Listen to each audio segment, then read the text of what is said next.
நலம் தரும் திதிகளும் அவற்றின் பலன்களும். சென்ற காணொளியில் பிரதமை, துவிதியை, திருதியை திதிகள் பற்றி விரிவாக பார்த்தோம்.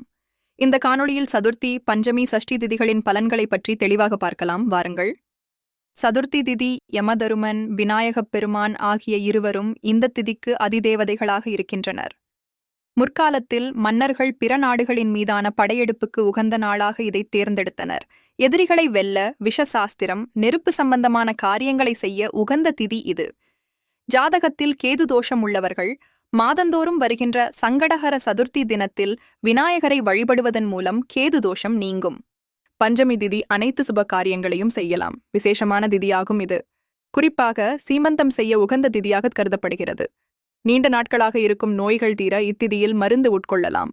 அறுவை சிகிச்சை செய்து கொள்ளலாம். விஷம் தொடர்புடைய பயங்கள் நீங்கும். இந்த திதிக்கு நாக தேவதைகள் அதிதேவதைகள் ஆகின்றனர். எனவே நாக வழிபாட்டுக்கு உகந்த திதி இது.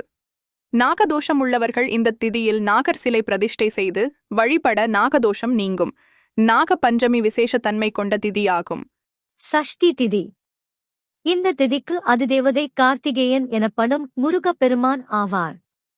சஷ்டி என்றால் 6 என்பது பொருள்.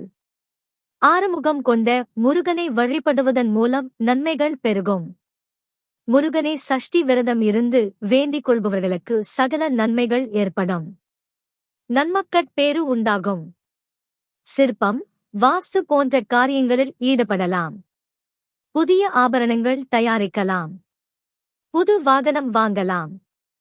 புதியவர்களின் நட்பை ஏற்படுத்திக் கொள்ளலாம். கேளிக்கைகளில் ஈடுபடலாம். புதிய பதவிகளை ஏற்றுக்கொள்ளலாம்.